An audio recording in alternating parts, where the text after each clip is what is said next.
Class 7th।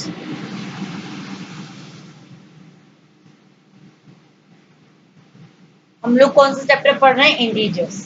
तो हम लोग चैप्टर नंबर इंटीजर्स पढ़ रहे हैं और एक्सरसाइज नंबर 1 हम लोगों ने की थी। एक्सरसाइज नंबर 1 में क्या था कि कैसे इंटीजर्स को हम ऐड कर रहे थे, किस तरीके से हम सब्ट्रैक्ट कर रहे थे। उसके बाद कल हम लोगों ने प्रीवियस क्लास में पढ़ा था कि how to multiply two integers, तो मल्टीप्लिकेशन ऑफ इंटीजर्स पढ़ा था। अब आज हम क्या पढ़ेंगे, कुछ एग्जांपल्स भी देखे थे मल्टीप्लिकेशन ऑफ इंटीजर्स के। अब आज हम पढ़ेंगे properties of multiplication of integers. ठीक है, इंटीजर्स के प्रॉपर्टीज पढ़ेंगे मल्टीप्लाई की, क्या होता है मल्टीप्लाई, किस तरीके से हम टू इंटीजर्स को मल्टीप्लाई कर सकते हैं सिंपल प्रॉपर्टीज यूज करके। तो देखिए प्रॉपर्टीज ऑफ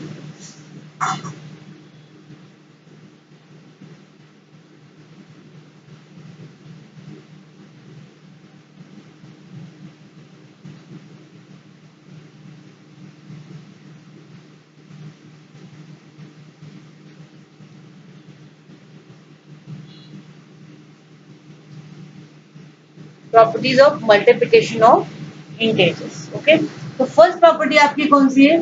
फर्स्ट प्रॉपर्टी है क्लोजर प्रॉपर्टी। कौन सी प्रॉपर्टी? Closure property. अब देखिए क्लोजर प्रॉपर्टी में क्या है। क्लोजर प्रॉपर्टी में आपका क्या है कि आपके पास if the product of two integers is always an integer. ये प्रॉपर्टी हम लोगों ने एडिशन में भी पढ़ी थी, सब्ट्रैक्शन में भी पढ़ी थी कि कभी भी हम जब मल्टीप्लाई करते हैं दो इंटीजर्स का तो वो जो आंसर आता है वो भी एक इंटीजर ही होता है। ठीक है, तो the product of two integers is always an integer. तो आप कभी भी किसी का मल्टीप्लाई करेंगे दो इंटीजर्स का तो उनका जो आंसर आता है वो भी क्या होता है? एक इंटीजर होता है। तो the product of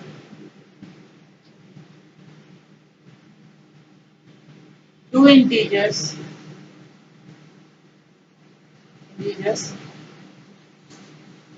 is always an integer। Okay, तो ये क्या आता है? आपका इंटीजर ही आता है। कभी भी आप कोई भी दो इंटीजर्स को मल्टीप्लाई करेंगे तो आपको जैसे कोई एग्जांपल देखिए कैसे। मान लीजिए आपका -3 है एंड मल्टीप्लाई बाय 2। मल्टीप्लाई 2 किया तो क्या आएगा? पहले ब्रैकेट को ओपन करेंगे, फिर क्या करेंगे इसका मल्टीप्लाई किया तो -6 आया। तो देखिए आपके टू इंटीजर्स थे, एक 3 था, -3 एक 2 था, तो इसमें अपन ने मल्टीप्लाई किया देन आपका क्या आ गया? -6। तो ये भी एक इंटीजर है, वी ऑल नो दैट। तो क्या होता है आपकी क्लोजर प्रॉपर्टी यही होती है कि the product of any two integers is always an integer. कभी भी आप दो इंटीजर्स का मल्टीप्लाई करेंगे तो वो हमेशा क्या आता है? इंटीजर ही आता है। देन आप सेकेंड प्रॉपर्टी देखिए क्या है। Second property commutative law of multiplication.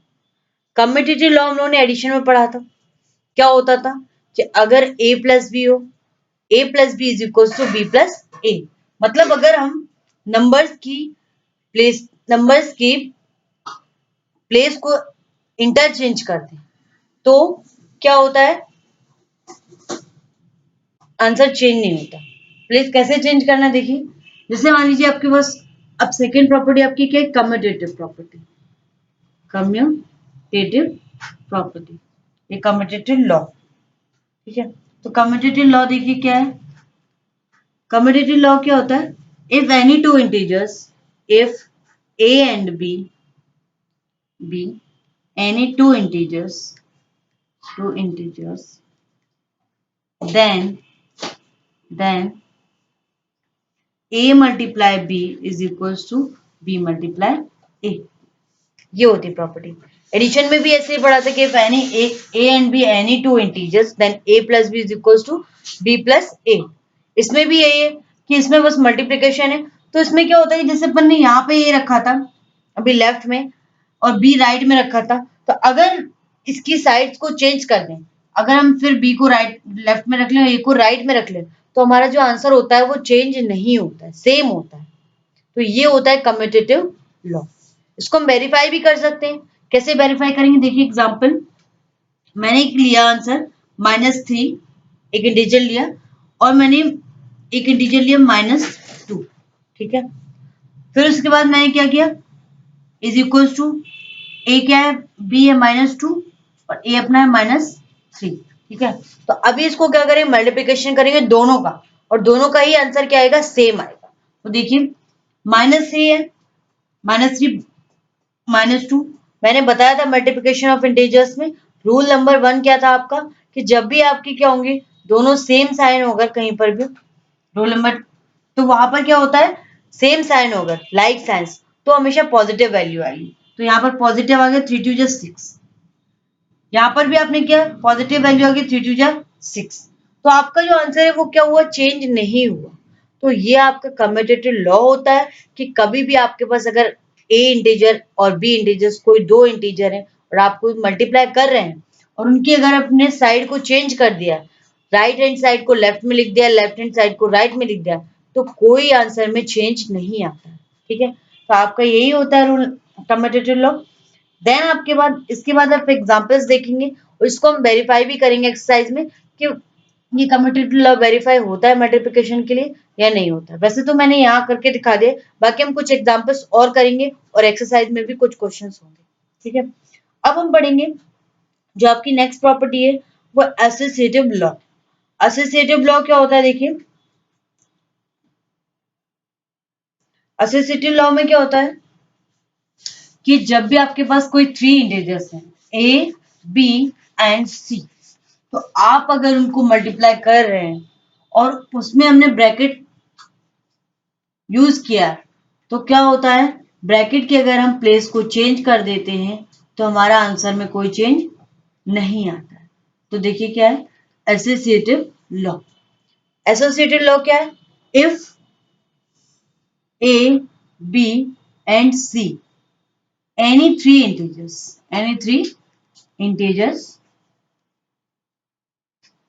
then आपका क्या होगा a multiply b bracket close multiply c is equals to a multiply b multiply c। मतलब अगर आपने ब्रैकेट की जो प्लेस है वो चेंज कर दी, जो आपने पेयर्स बनाए थे ब्रैकेट के साथ वो आपने पेयर को चेंज कर दिया, तो आपका जो आंसर होगा वो क्या होगा चेंज नहीं होगा। तो आपका ये क्या होता है एसोसिएटिव लॉ। तो एसोसिएटिव लॉ हो गया ये आपका। एसोसिएटिव लॉ वेरीफाई करेंगे, कैसे वेरीफाई होगा देखिए,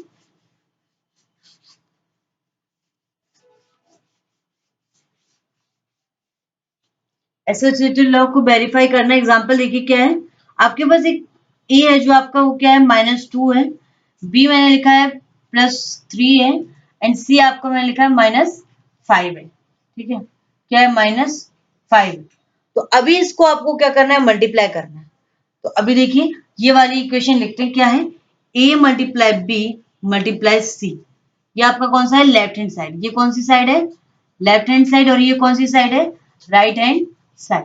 तो लेफ्ट हैंड साइड पहले मैंने ली, क्या है लेफ्ट हैंड साइड में a मल्टीप्लाई बी, ब्रैकेट कहां पर है ब्रैकेट आपका है a मल्टीप्लाई बी का पेयर बना है और वहीं पर ब्रैकेट लगा। तो अभी आप उसको क्या करेंगे मल्टीप्लाई करेंगे, तो देखिए मल्टीप्लाई करने पे क्या है हमने वैल्यू रखी -2 मल्टीप्लाई +3 मल्टीप्लाई 3 और फिर क्या हो गया यहाँ पर मल्टीप्लाई -5।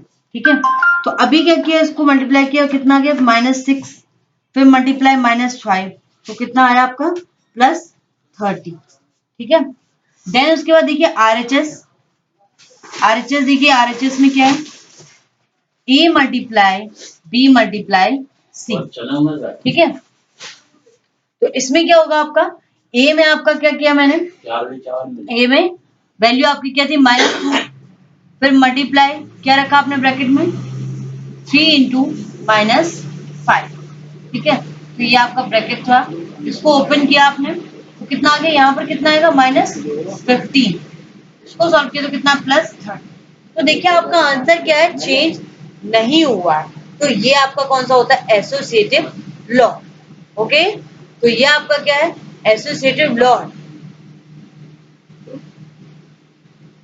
तो देख लीजिए आपका पहला आपका कौन सा था क्लोजर प्रॉपर्टी, जिसमें क्या था कि if the product of two integers is always an integer. और पढ़ा था कम्यूटेटिव सेकंड लॉ, उसमें क्या था कि any two integers a and b then a multiply b is equal to b multiply c। फिर ये आपका एसोसिएटिव लॉ। तो आपके लिए होमवर्क यही है कि आपको एक एक क्वेश्चंस तीनों प्रॉपर्टी के करके लाने हैं और आपको वेरीफाई करना है कि ये जो तीनों प्रॉपर्टी है वो फॉलो होती है मल्टीप्लिकेशन में या फिर नहीं होती। ओके, तो आपका होमवर्क यही है कि verify three properties: closure property, associative property and commutative property. Okay, see you.